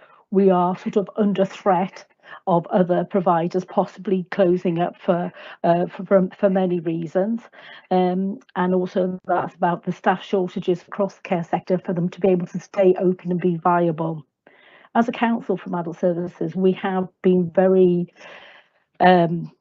proactive in working creatively with our providers to make sure that they've got as many resources to keep them open. So in terms of Welsh Government payments, to keep voids open when they were in incident in terms of the pandemic, to make sure that they can remain open and that they are financially viable. But that's tailoring off now in terms of the amount of financial support that will be coming from Welsh Government. So that may make a difference going forward. But it means when we've had care homes that have been in incident in terms of they've been sort of COVID live, then actually we haven't been able to use them for all the obvious reasons. So that has meant that there's been a diminished amount of resources available. They're the sort of the main sort of headlines really from adults. I wonder whether, Councillor Oakley, whether you want to go through the report like you've done with children's services, or whether there's anything specific you would like me to pick up. I think we're going to go through the report like we did with children's services. Okay, so we go on to just let me get my bearings here. Page 18. We're looking at the numbers on the side. So page 18. Does any member have any queries on page 18? I can see Councillor Marshall typing. It just might take a second to come through. Yeah, I was looking for his hand as well. So, okay. There we go. So how has service user voice been used by adult services? Has there been any changes noted due to said user voice? Right, yeah, so one of the things that I picked up, and as I said, I've only been posted a couple of weeks, but actually one of the things about looking at how we are ensuring that the voice of our citizens are throughout as we're sort of preparing services, or as we're making sure our services are going to the right people. And one project that I've come across is about independent living for people with learning disability, which is a new facility that's opened in Cow Parsley Way, and that's for young, sort of in the 20s and 30s, people with learning disabilities who either were at home or in residential care or in supported accommodation, but all of them had the one very strong voice, and that they were saying they wanted to be independent. They wanted to live independently. So what's really great is I've been sent a photo today now of them living very independently. So it means they're no longer in residential care. Their longer term goals are achieved in terms of about their being more independent and having that full support in terms of their skills and confidence. So there's 24-hour support around that, but it's not delivered within a sort of residential home or within supported lodgings. Actually, they are independently living. So that's one small project that I've picked up on recently, and hopefully we will be building on that in terms of learner disabilities. The other thing in terms of the voice of the service user, it's about making sure that they are consulted at every stage, whether they're referred into a service or whether they've got needs, and it's about making sure that we're listening to whatever it is they want. So if they want to remain at home, we need to ensure that we're doing everything we can to assist them to live at home. So that is sort of part and parcel of all the review packages and throughout the assessment process. But that's the sort of an example I can give. Thank you, Councillor Marshall, for that question. Thank you. Councillor Trevor Watkins. Thank you, Chair. Mary, on page 18, stability of social service providers, pressures on adult and community services. You mentioned about one provider closing down. Yes. Do we have any plan B for if any other provider closed down? You say it was, we were fortunate in housing the 27, you said, but obviously as the beds get smaller and such, you know, do we have some sort of plan B to accommodate? We do. Well, we're very lucky that in the commissioning and sort of brokerage team, they've got some really excellent, we've got excellent staff in Newport who are really involved with all our provider services in terms of making sure they're getting their heads up with them, they're in those discussions with them about how else we can support them to continue to provide those services. So the one that closed at the beginning of the year actually had two properties, one in Newport and one elsewhere in Wales, and they decided that they would just have the one property going forward. So it was unfortunate for us that we lost those 27 nursing and residential beds, but it is about a sort of you like trying to keep ahead of the trend. So in terms of at the moment, the other big pressures are our domiciliary care agencies that don't seem to be able to work with this in a way that they want to be able to work because they can't recruit staff. So there's no point that them taking on 20 packages of care for us if they haven't got the staff to be able to manage them. What we do have though is what we've been doing is sort of been very, very clear and very, very precise about sort of like a RAG rated status, you know, which we're doing every week with every care package that we've got. So that's about making sure everybody has got the minimum they need to be able to see to their, you know, personal and their care needs. It is hard. It's constantly our commissioning team working with the providers in terms of trying to get their heads up. So in terms of them, if we believe there's another care provider at the moment, a domiciliary care provider that looks like they may not be sustainable in the future. So actually we're trying to work with them now in terms of another example was actually we were able to, a provider that finished about a month ago, we had 2 months notice, and actually we were able to work with another provider. So actually to take on those packages of care, and what they did is we actually worked as sort of a brokerage between the two providers to make sure that they agreed, they 2P'd the staff from the agency that was closing into the other agency. So it meant in terms of continuity of care, the people receiving the care have the same carers.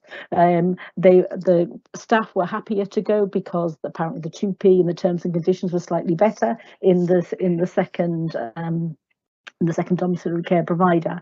So it's things like that we're doing all the time. So if we get any sort of information or having that sort of clear communication with the providers about what is going on, what is it that we can do to help support them, but actually at the end of the day we need to make sure that those packages of care are fulfilled. Okay, thank you, Mary. Okay. Okay, anybody else indicated? No. Okay. Chair? Yes, please. I got my hand up, Chair. And Andy, Chair. Sorry. Have you? Yes. I do apologise. You have indeed. Okay, Councillor Suller. Did I go next, Chair? I haven't got my. Oh, okay. Let John go first. He might have to go. Yeah, okay. I'm trying to see where you put your. I sound rather stupid, but I don't think your hand has gone up. You're on the previous item, Councillor Outley. It's on the. I think Councillor Watkins put his hands up on children's services. If you scroll down, you should see the hands up for adult services. Yeah, I've got adult services here. I've got the mid-year adult services. I've got Councillor Marshall's hand up. I've got Councillor Suller's hand up. I just wonder why I can't see 1 and 2. Why I can't see Councillor John Richards' hand. Oh, hang on, mine's come back now, Chair. Sorry. Can you see it, Chair? I got you now. I've got you now, John, before I lose you again. Thanks for your help.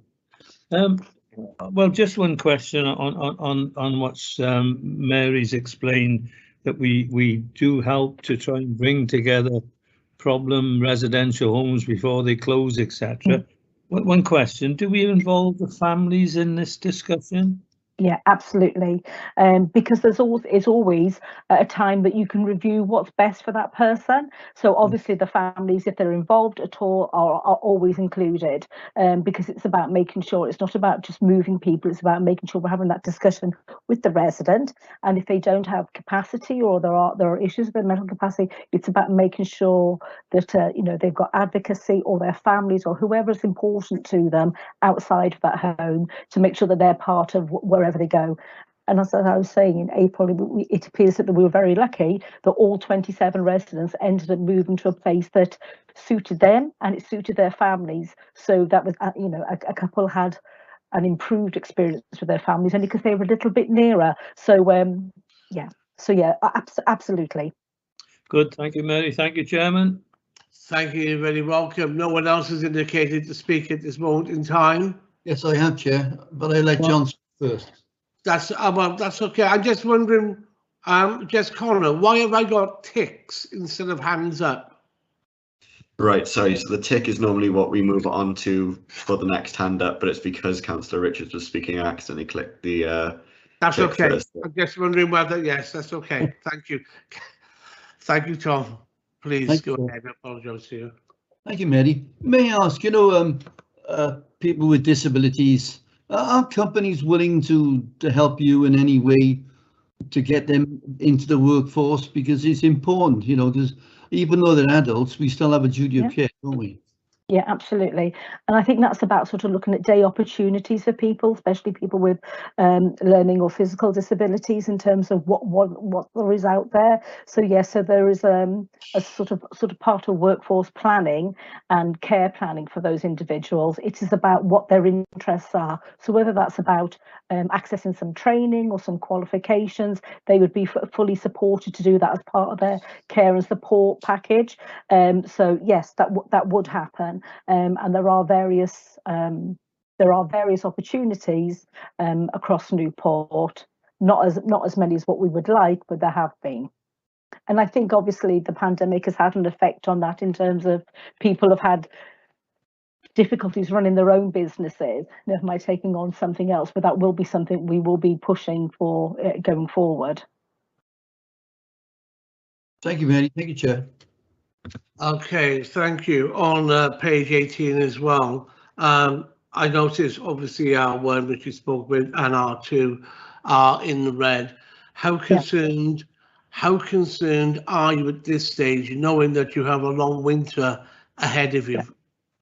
You know, I've been in social care for nearly 40 years, and I'd say we're at a bit of a crisis point now in terms of, you know, the stability of our provider services, and that has a direct impact then on adult services. So it is about us being as smart as we can with the resources that we've got, and constantly looking for creative ways to make sure that we can recruit, that we can meet people's needs. But yeah, it's a risky situation. I don't think there's any other way of putting it. No, and I believe it is a crisis. Can I get a comment off the cabinet member? Yeah, what's interesting, we had a long debate today at the Regional Partnership Board with the 5 authorities and health, and we're all singing from the same song sheet, so to speak, and we're going to be looking at all sorts. We're going to be looking at all the data, whether we can increase the finances, whether we can make it more a profession rather than just a care that just goes in, making sure they go to college if they want to go to college. So we're looking at all that, and hopefully there's going to be an announcement from Welsh Government, we hope, on the finance of what the rate will be. I still don't think it's enough, and maybe we'll have to look at, as a region, maybe paying a little bit more, because, as I say, when someone works in Costa Coffee can get £13 an hour, and then we're paying £9.60 an hour, there's no comparison. So, you know, if we want care, we got to pay for it. It's as simple as that. So I'm hoping from the Regional Partnership Board, we had a long debate, and Sally was there through most of it. You know, it took most of the meeting was talking about domiciliary care, if I can imagine. Yeah, I understand. I understand going forward, I think social care, I think it will begin to be addressed, Paul. What about the here and the now and the tomorrow, the imminent situation that we're in? What? How can you? This is the cabinet member. And it's not a trick question for the cabinet member. How can we get out of this situation? How can, you know, we are facing something that's unbelievable now. Well, it is difficult. We're flying by the seat of our pants, aren't we? Let's be perfectly honest, you know, because you raised a couple of points with me, didn't you, about your personal issues in your own ward and some of those issues, and it's very difficult. And don't forget, man, it's not just people can't get staff. A lot of these have had COVID, so they've been positive, so they've had to sort of stop from working. So it is a difficult, honestly. It's difficult day by day. We've got to take this, and whether we like it or not, it is going to be very difficult. We got winter coming on. We might have a pandemic with flu. We don't know. We got to encourage everybody to take their booster, their flu jab. We just got to do as much. And what frustrates me more than anything, I digress. I walk in Sainsbury's, I walk in everything. Dare I say the younger element, the people are walking in there now without masks and things like that. It really infuriates me, to be perfectly honest. So we have got an issue. I got no easy answer for you, Chair. It's just we got to do what we can at this moment in time, and hopefully we'll have some announcements pretty soon, and maybe we can start encouraging people to take a profession in social care. But we've got to, and it's not just pay, we got to make sure that there's packages of employment with pensions, holiday pay, sick pay. None of those in that sector get that, to be honest. Maybe one or two of them, but generally they don't get the same packages of employment.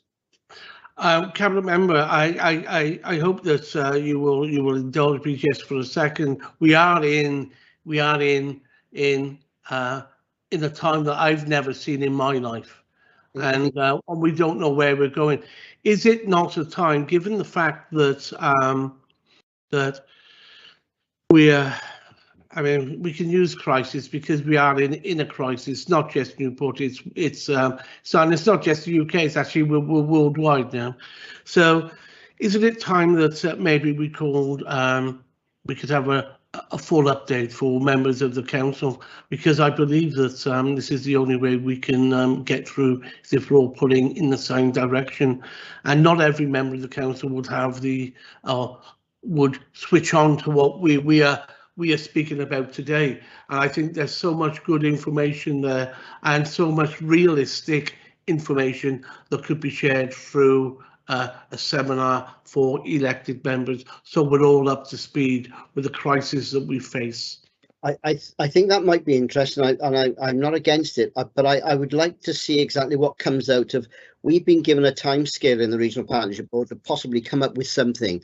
So when we've got a bit more detail, maybe that's something we can share amongst the 5 authorities, not just Newport. Absolutely. Okay, thank you, Cabinet Member. Thank you for that. Okay, page 19. Anybody indicate 19? Page 20. Anybody on page 20? I've got one, and it's on page 20 on appointeeship, regional service. You have it showing in the amber.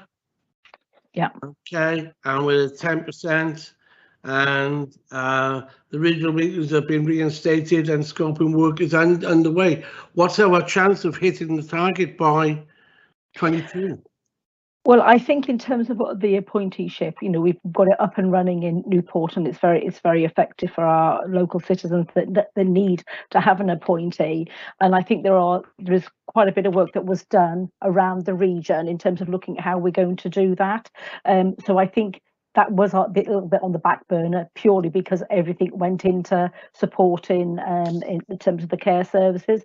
But I think I was only in a meeting earlier this morning, and that was about making that happen before the end of this month, before the end of this financial year, in terms of coming up with some options for that. So I think hopefully there should be some speed under that now going forward over the next couple of months. Do you think we'll hit target? You're showing at 10% here on the amber, which is probably wrong. It's probably badged up wrong at this moment in time. Yeah, it's probably further. I would have said it was further on than that, but obviously somebody else has badged this up, so I'm just sort of speaking to it. So I would say after the meeting I've had today that's further on than the 10%, but there is quite a bit of work to do to come up with a regional approach. Okay. Anybody else on page 20? Page 21. Okay, page 21. Anybody? No. Okay, on page 21. Sorry, it's back to myself. The development of Reable and Dementia service, which you mentioned earlier. Again, work is ongoing to develop the pilot. Which is 25% completed, and within the 4th quarter here, are we going to hit target? I think that's going to be a more difficult one, only because we've had to repurpose lots of our reablement services into reablement for people without dementia, just people that are coming through reablement services. So that might be a difficult one to achieve, but I'd like to be hopeful. Are you hopeful it's going to be green? Absolutely. Okay. I like it. Live in hope. Thank you. Absolutely.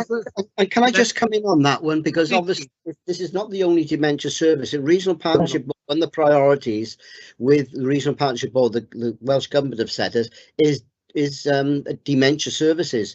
So there's a lot going on as well. And this is just one small part of the service for dementia. Thank you, Cabinet Member. I was just looking at the stats, which we're trying to hold you against. Some of them are impractical stats, I know, but there we go. Liberty protection, safeguarding, deprivation of liberty dolls. I see we're due to have a completion date or an implementation date of the 1st of October 2022. Yeah, it's important. Yeah, this has kept being put back. So this was supposed to have come in terms of just before the pandemic hit, or at the time the pandemic hit. So actually it has been put back. At the moment we're waiting for the code of practice for the liberty protection safeguards to be issued by Welsh Government. It was supposed to have been issued, well, this time last year. We still haven't received it. When we receive the code of practice, it will be out for a period of consultation for 3 months. So in terms of being able to develop and go forward with the Liberty Protection Safeguard Service from the 1st of April, which it would have been a transitionary year, that's not going to happen. However, in the background from that, though, is actually it's given us more time to make sure all our staff, in adults and some in children that will need it, have a refresher training in terms of the Mental Capacity Act. So they'll be more. They'll be ready for it when it comes in. Okay, thank you. Page 22. Anyone on there? Okay, page 22. I suppose if we look at all of these, on the first one up there, create a working group to review key jobs and descriptions across adult community services. Yeah. Are we on course to deliver that by March 2022? Well, what we have been doing, because in terms of, I think, when this workforce planning was completed, actually people thought things would have moved on probably quite a lot in terms of the pandemic, and therefore there would have been a bit more capacity. There hasn't been the capacity to concentrate on this, but actually what we have been doing is reviewing key job descriptions as they've come up, as they've gone out, as more of a drip feed, as opposed to a whole scale, let's look at all our job descriptions, which is what we wanted to do. So I'd say we're probably a bit more than 20% now, but actually yes, that should be completed by April of this year, next year. Next year, yes. Optimistic, I love it. I love it. Well done. Very optimistic. And yeah. the other two, you got yeah. two. I mean, the other two down there. The code is currently delayed. It's further delayed, and should these be showing green? Should they really be there? Green. Yeah. At this time, you've got a delivery in March 2022. Well, I mean, I suppose that's about the training and the knowledge. So that should be delivered by them. What we won't be able to do is test it on the new legislation, because that won't be out. Thank you. Okay, and you're doing a marvelous job on presenting somebody else's report. I have to assure you that. Thank you. Okay, page 23. Page 24. Anyone? Page 24. Page 25. Okay, page 25, number 1 from me. Develop a regional apprenticeship service through the collaboration of the local authorities and partners. We've actually just touched on that. Yeah. It's in the amber. Are we gonna? I mean, are we gonna deliver this by 2022? Well, we're hoping to, because that was part of the meeting this morning in terms of where are we with all these things, and there does seem to be quite an impetus across the region to get this sorted. So, I mean, for me, from an adult services, as long as we have got a robust service to ensure that our Newport citizens are having access to their monies through their appointeeships, that's the most important thing for me. In terms of the next steps, then in terms of having a regional approach to it, that would be about what that's going to look like. And yes, there is quite a bit of work that needs to be done on that, because we need to look at those options. And if will it be what we want? Will it deliver what we want for our Newport citizens? So yeah, that might be a little bit optimistic, but we could give it a go. Okay, Councillor Sulla. Thank you, Chair. Thank you, Mary. They're going to do it regionally. It's going to be one person leading it, or it's going to be a plethora of people? Because it's important that we get one person to run it, really, isn't it? Yeah, absolutely. And I think what it will be, so I think having those sorts of discussions. So at the moment, Caerphilly Council takes the lead for deputyships. So deputyships is when we look after somebody else's money, but they can be a charge. So instead of a solicitor looking after their money, we've got somebody within Caerphilly who are doing that for us. And that's usually maybe people in residential care with quite a bit of money that needs to be managed and looked after and sort of safeguarded. So the appointeeship would be similar, but we will always need local people for our appointeeship team, because we need somewhere where people can actually call in to collect their money, and these are people who have difficulties managing their money. So it's about, so it will have to be two. So they may end up with one. And I think that's really why we need the options paper. So we need to think about who across the region has the skills and the workforce who would lead on that. And then it would be how we are within the 5 authorities about how else we would manage it locally. Thank you, Mary. Thank you, Chair. Thank you. Page 26. Anybody? Page 26. No, okay. You've touched on the dementia reablement dementia service. So I won't ask you a question on that. I look forward to that being delivered. And number 6 there, the assesses the impact of COVID-19. We're at 20%. You know the reasons why. Do you think this is going to be achievable?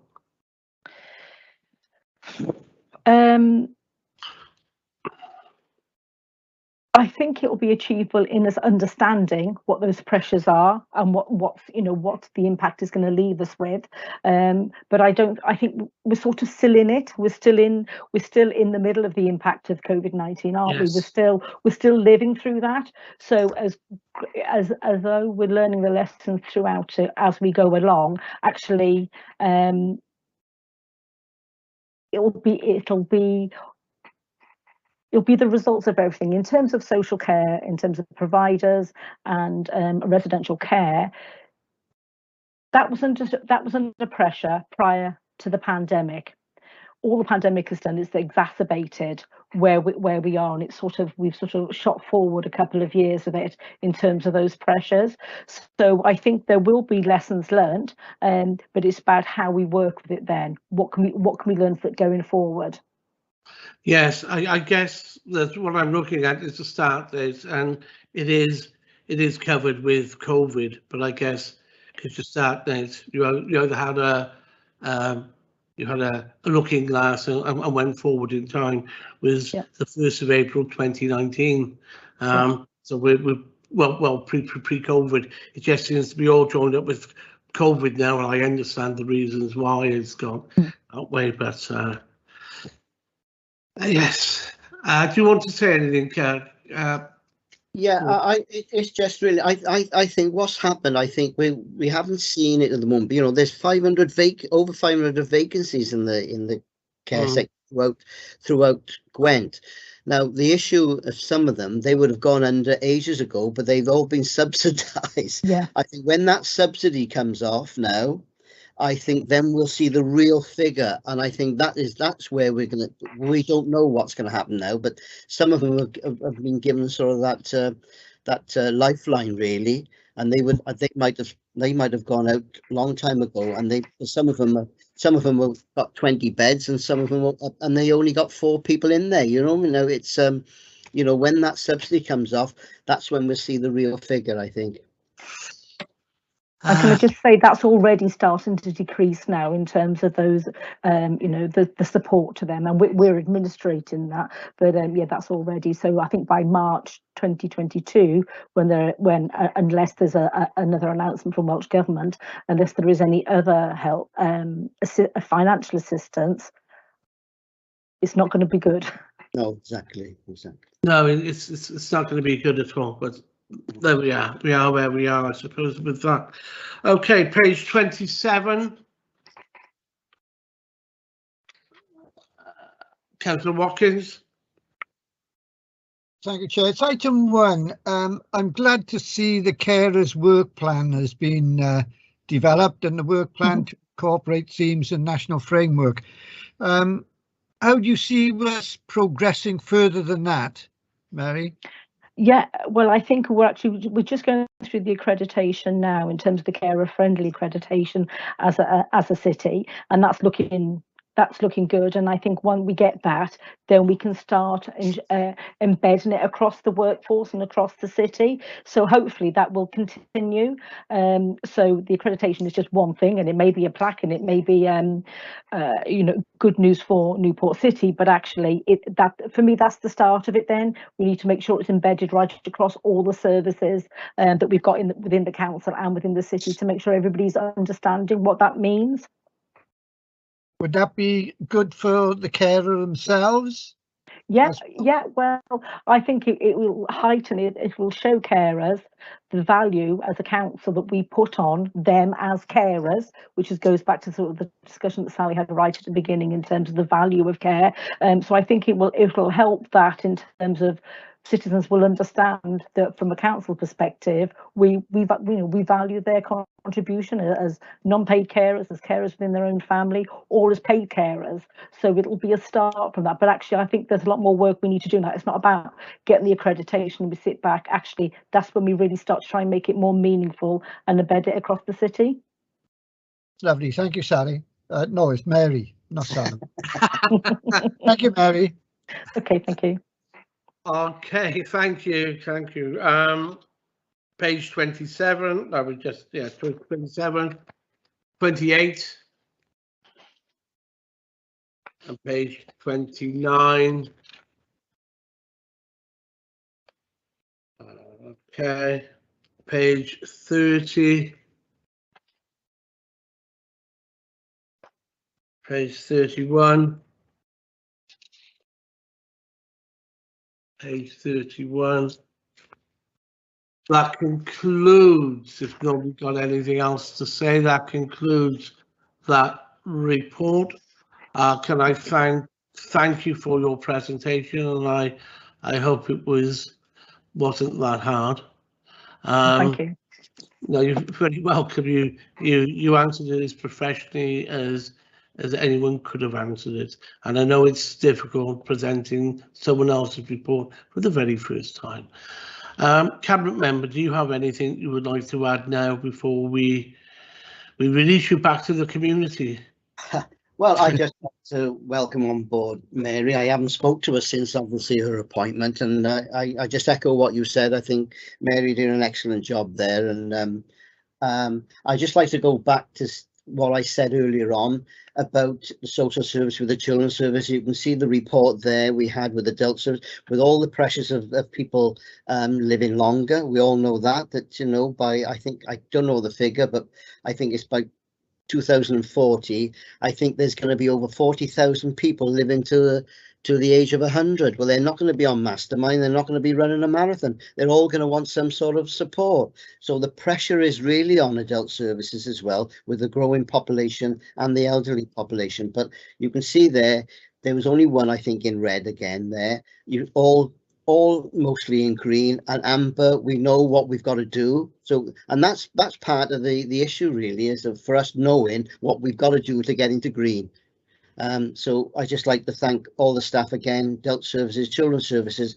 This is a midterm review, but I'm really pleased with where we're going. Thank you, Chair, and thank you for the professionalism of all the scrutiny and the questions and answers that have been given. Thank you, Cabinet Member, for being honest and frank with us. Councillor Suller. Thank you, Chair. I'd like to reiterate what Councillor Cochrane said about the children's services and adult services. Maybe across the board, thank them all, because they need to be thanked under these terrible circumstances. Thank you, Chair. You're very welcome. Okay, thank you, Cabinet Member. You're now discharged from all your duties to this committee anyway. And you want to continue the good work. Thank you. Right. Take care, everyone. Bye-bye. Bye-bye. Bye-bye. Okay. Okay, we move on to conclusions of the committee's report. Connor, do you want to, I know you've been busy, looking at notes there. Is there anything you want to say? No, I'd just like to ask if there were any particular recommendations that the committee has, first of all, for the, I'll do it in the order of the agenda, for the adult and community services. Okay, that's the last one we just said. Does anybody have anything at all? Okay, during the committee I raised the question of, because we're in crisis, and not my words but the officer's word, and we all know that social services right across the length and breadth of the country is in some form of a crisis or another. I think updating members, will you be happy if this committee directed, as soon as the cabinet member has the information that he needs, to call a members seminar? We can't make them, but it would be useful that everybody knew what's going on and the crisis that we face. Okay, yeah, I can send that on to both the department and to the cabinet member. Okay, does anybody else have anything they would like to add? Yeah, I got, no, not on adults and children. Okay. Yeah, go ahead then. It was mentioned in the minutes about Windmill Farm having the committee visit there prior to opening. It's now been delayed until March, April, which they're talking about.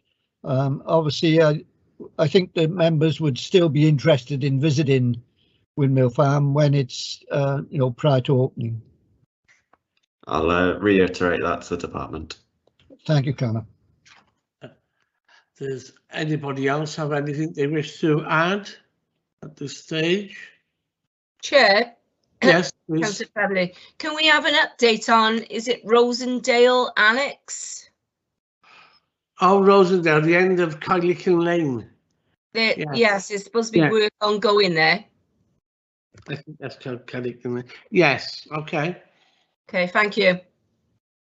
If you can do that for our member. You can see from Councillor Marshall as well, it says good reports which required minimal questioning, very clear. I'll add that as well. Yes, add that because it's still an excellent report. They were quality reports. Yes. The videos was excellent. Can we mention how good the videos was? The participation in the young people, brilliant. Yes.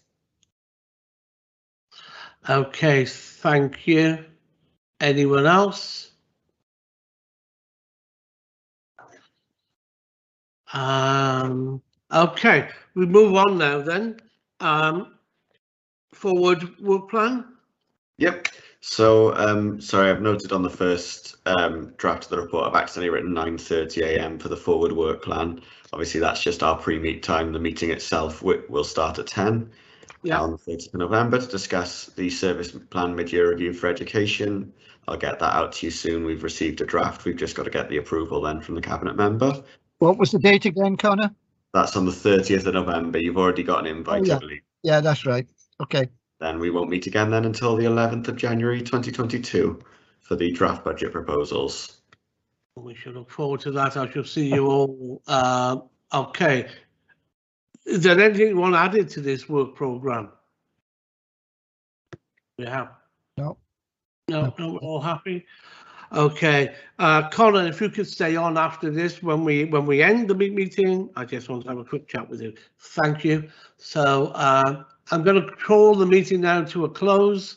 Thank you for your attendance, and there we are. And I'll see you all soon. Thank you, Chair. Thank you, Colin. Good night, guys. Bye. Good evening. Bye-bye, Thanks, bye. everybody. Bye-bye. Have a nice evening.